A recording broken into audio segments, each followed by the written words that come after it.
बाकायदा उसने ये बात पुलिस और दोनों के सामने एक्सेप्ट कर लिया। जब उसने ये एक्सेप्ट किया तो 16 अगस्त 2012 को केप टाउन की ही कोर्ट ने उसे एक और उम्र कैद की सजा सुना थी। 50 साल पहले ही था, मतलब वो जब तक जिंदा है अंदर ही रहेगा, बाहर नहीं आएगा। अब इस केस के बाद जब उसको एक और उम्र कैद की सजा सुनाएगी तो जिस जेल में बंद था, फिर उस जेल से निकालकर इसको ऐसे कैदियों को जो इस तरह के वहां पे ज्यादा खूंखार माने जाते हैं, तो केप टाउन में एक बहुत ही सुरक्षित जेल है, जैसे हालांकि कहूं कि ना कहूं तिहाड़ जेल, क्योंकि तिहाड़ जेल बहुत सुरक्षित है, इस पर शक होता है। तो खैर उसको वहीं केप टाउन की एक जेल है जिसका नाम है मैंगोंग जेल, तो इस मैंगोंग जेल में अब थाबो बेस्टर को भेज दिया गया।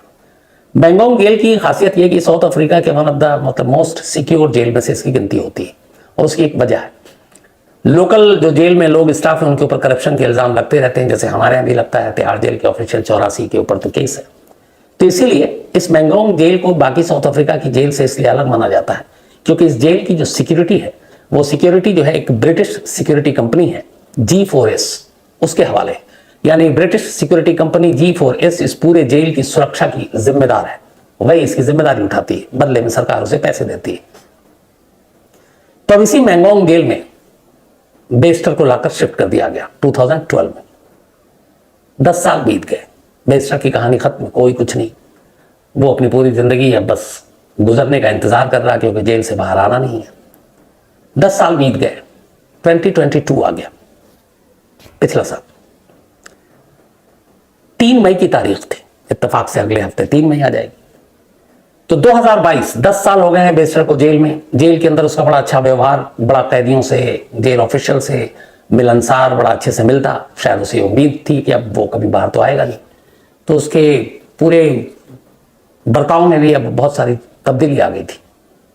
लेकिन तभी 3 मई 2022 को एक खबर आती है। खबर यह थी कि मैंगोंग जेल के एक सेल में आग लग गई, और जैसे ही आग लगती है जेल में सारे सिक्योरिटी स्टाफ हरकत में आते हैं, उस सेल की तरफ दौड़ते हैं, भागते हैं। सेल का दरवाजा खोला जाता है, सेल के अंदर धुआं ही धुआं, आग ही आग। वो जो बेड और सारे कपड़े थे वो सारे जल चुके थे, गद्दे वद्दे। अब उस सेल में एक पूरी तरह से जली हुई लाश पड़ी थी। फौरन उसको निकाला जाता है कि शायद कुछ जान बची हो, लेकिन पता चला मुर्दा है, वो मर चुका है। इत्तेफाक से ये सेल किसी और कैदी का नहीं बल्कि इसी थाबो बेस्टर का था, जिसमें वो 10 साल से बंद था। अब उसी सेल से, हर सेल में एक एक कैदी इसको रखा गया था। एक लाश मिली, लाश पूरी तरह जली हुई, पहचानने के लायक नहीं। तो ये डिक्लेयर कर दिया गया जेल अथॉरिटी और G4S जो जेल सुरक्षा की कंपनी थी कि थाबो बेस्टर आग में जलने से मर गया। ये बात कोर्ट तक पहुंचती है, कोर्ट को भी खबर दी गई कि अब ऐसा हो चुका है। अब थाबो बेस्टर की फाइल बंद, जो उसके ऊपर सजा थी, सजा काटनी थी, क्योंकि अब वो इस दुनिया में नहीं है। लोगों ने उसके बारे में बात की कि चलो फेसबुक रेपिस्ट मर गया, उसका ऐसे अंजाम होना था जो उसने किया था। तो धीरे धीरे वक्त बीता और लोग इसको भी भूलने लगे। 7 महीना बीत गया। 3 मई की बात थी जब ये आग लगी थी। दिसंबर 2022 का महीना आ गया। दिसंबर 2022 में वहां के एक न्यूज़पेपर में एक खबर छपी, और उस खबर के साथ एक तस्वीर छपी। ये जो खबर थी ये एक ह्यूमन राइट्स पर एक आर्टिकल था, और उस आर्टिकल में पेपर का नाम था ग्राउंड अप। उसमें एक तस्वीर थी। तस्वीर में एक सेलिब्रिटी डॉक्टर है, उनकी तस्वीर थी, उनके बच्चों की तस्वीर थी, और कोने में एक और शख्स की तस्वीर थी। जब ये तस्वीर छपी तो सोशल मीडिया पर अचानक एक सवाल के बाढ़ आ गई इस अखबार के में, इस खबर छपने के बाद। और सवाल ये था कि जो कोने में खड़ा शख्स है उस सेलिब्रिटी डॉक्टर के साथ, जिन डॉक्टर का नाम था नंदीफा मकदुमाना, तो इन डॉक्टर नंदीफा के साथ कोने में खड़ा वो शख्स कौन है? सोशल मीडिया पर इसको लेकर एक तरह से मुहिम शुरू हुई। ज्यादातर लोगों का मानना था कि कोने में खड़ा वो शख्स कोई और नहीं, थाबो बेस्टर है। लेकिन अब ये कैसे मुमकिन? और अखबार में छपी खबर के मुताबिक ये तस्वीर महीने भर पुरानी है, यानी नवंबर की, जबकि 3 मई को उस मैंगोंग जेल में आग लगी है और बेस्टर मर चुका है। बाकायदा ऑफिशियली इसका डिक्लेयर सब कर चुके हैं। अब जब बात चली कि ये कौन है, ये वही थाबो बेस्टर है, बात पुलिस के कानों तक पहुंची। पुलिस के कान खड़े हुए। पुलिस को लगा ये पॉसिबल ही नहीं है, वो तो जेल में मर चुका है, केस उसका क्लोज हो चुका है। फिर भी कंफर्म करने के लिए पुलिस की टीम डॉक्टर नंदीफा के घर पहुंचती है, क्योंकि वही जवाब दे सकती थी कि इस तस्वीर में कौन है। अब हैरान होने की बारी पुलिस की थी। जब वो नंदीफा के घर पहुंची तो पता चला घर में ताला लगा हुआ है। पड़ोसियों ने बताया कि वो जिस दिन से अखबार में खबर छपी उसी दिन से वो गायब है, पूरी फैमिली गायब है। अब पुलिस ने कहा कि ये क्या चक्कर है। पुलिस ने कहा कि अब इस खबर को कंफर्म करना चाहिए कि इस तस्वीर में वाकई थाबो बेस्टर है, और अगर वो है तो ये मुमकिन कैसे है, क्योंकि वो 3 मई को मर चुका है। अब इसके बाद लोगों ने भी आवाज उठानी शुरू कर दी, सरकार पर उंगली उठी, जेल प्रशासन पर उंगली उठी कि सब मिली भगत है, उसको भगा दिया गया है और उसे मुर्दा करार दिया गया, करप्शन है। वहां के अपोजिशन पार्टी ने भी मुद्दा उठा दिया। अब जब ये सारी चीजें मुद्दा उठाया गया तो पहली बार अब ये हुआ कि चलो जेल प्रशासन को कहा गया आप अपनी इंक्वायरी रिपोर्ट दीजिए। अब वहां से फिर से रिपोर्ट मांगी गई। मार्च 2023 में ऑफिशियली पुलिस को कहा गया कि आप इस मामले की तफ्तीश कीजिए। दिसंबर 2022 में तस्वीर छपी, 3 मई 2022 को आग लगने से मौत हुई, और उसके बाद मार्च 2023 अभी की बात कर रहा हूं, पिछले महीने की, उसमें यह हुआ कि पुलिस को ऑफिशियली इस मामले की जांच कीजिए कि बेस्टर जिंदा है कि मुर्दा है। अब पुलिस ने ऑफिशियली जांच की, एक टीम पहुंची जेल। उसने कहा कि उस दिन जो हादसा हुआ उसके बारे में बताएं, उस दिन के सीसीटीवी फुटेज दिखाएं, पोस्टमार्टम रिपोर्ट दिखाएं। अब जब पोस्टमार्टम रिपोर्ट सामने आई तो उसमें चौंकाने वाली चीज थी। पोस्टमार्टम रिपोर्ट के हिसाब से जो उसमें सारी चीजें थी वो ये कि जिस शख्स की सेल में जलने से मौत हुई है उसके सिर पर कोई चोट के निशान मिले। दूसरा, उसके फेफड़े यानी लंग बिल्कुल साफ थे और धुआं या फिर आग की वजह से उसकी मौत नहीं हुई। शरीर बिल्कुल आग से जला, लेकिन दम घुटने से मौत नहीं हुई। और जब आग लगती है तो आदमी जलने के साथ साथ जो धुआं उठता है उससे सफोकेशन होता है, दम घुटता है, लेकिन उस शख्स का फेफड़ा बिल्कुल साफ था। इस पोस्टमार्टम रिपोर्ट का मतलब यह हुआ कि जब आग लगी तब वो शख्स जिंदा ही नहीं था, क्योंकि मुर्दा कभी सांस नहीं लेता, और अगर वो जिंदा होता और सांस लेता तो उसके फेफड़े में धुआं होता, लेकिन धुआं था नहीं। इसलिए क्लियर हो गया कि वो हादसे से पहले ही मर चुका था, मुर्दा था। अब ये पोस्टमार्टम रिपोर्ट मई में भी जेल ऑफिशियल देख सकते थे, तो उनको ये सोचना चाहिए था कि एक आग से एक शख्स की मौत हुई और उसका फेफड़ा बिल्कुल क्लीन कैसे है। साजिश उसी वक्त उनको बू की सूंघनी चाहिए थी, लेकिन खैर।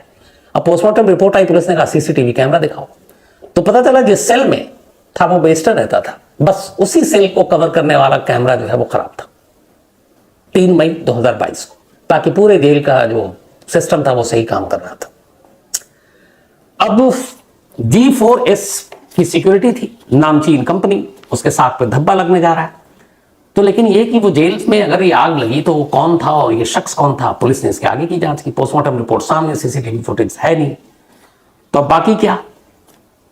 तो फिर पता चला कि 3 मई को एक जेल की वैन में एक लाश आई थी, और ये जो लाश है ये जेल के अंदर लाई गई, और जहां पे ये सेल था वो बेस्टर का, वहां से एग्जिट गेट बिल्कुल करीब है, बराबर में। तो लाश आई। लाश आने के बाद जेल के एक स्टाफ ने फिर पुलिस को गवाही दी कि वो फंसने वाला है।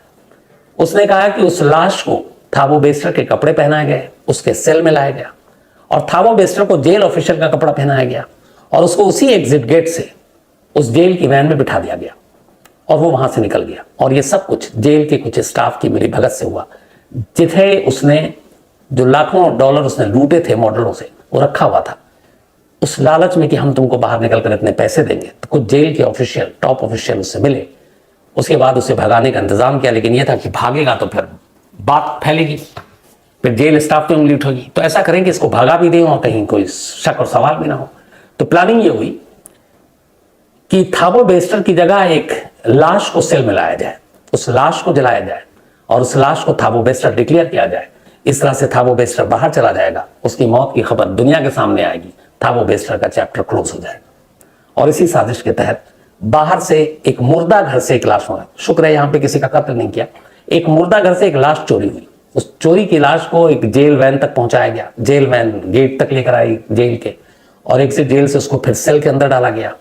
उसने थाबो बेस्टर की जो कैदी नंबर वाली पूरी वर्दी है वो पहना दी, और फिर जेल ऑफिशियल के स्टाफ में वो जेल वैन में बैठकर वहां से निकलता है, और निकलने के बाद सीधे वो अपनी उसी डॉक्टर नंदीफा, पुरानी फ्रेंड थी, 2006 से दोनों की दोस्ती थी, और वो एक तरह से उसकी गर्लफ्रेंड थी।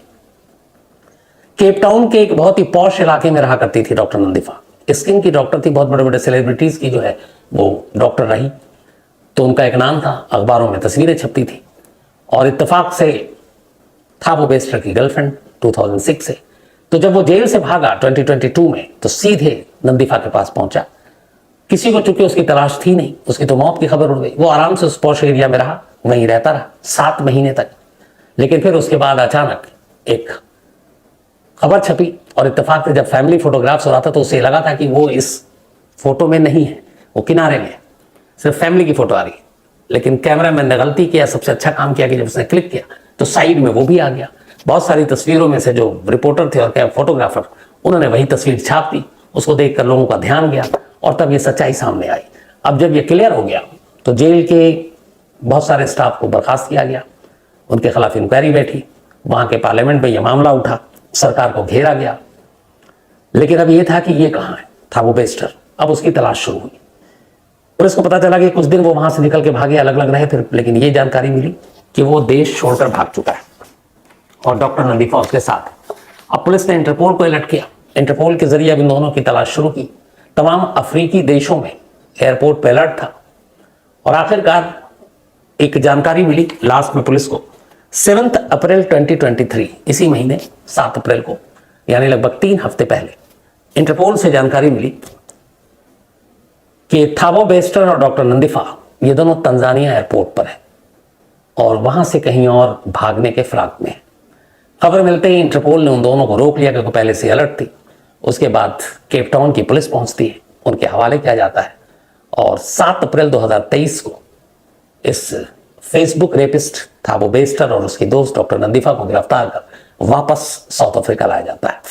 साउथ अफ्रीका लाने के बाद अब उसे एक दूसरी जेल में रखा गया है।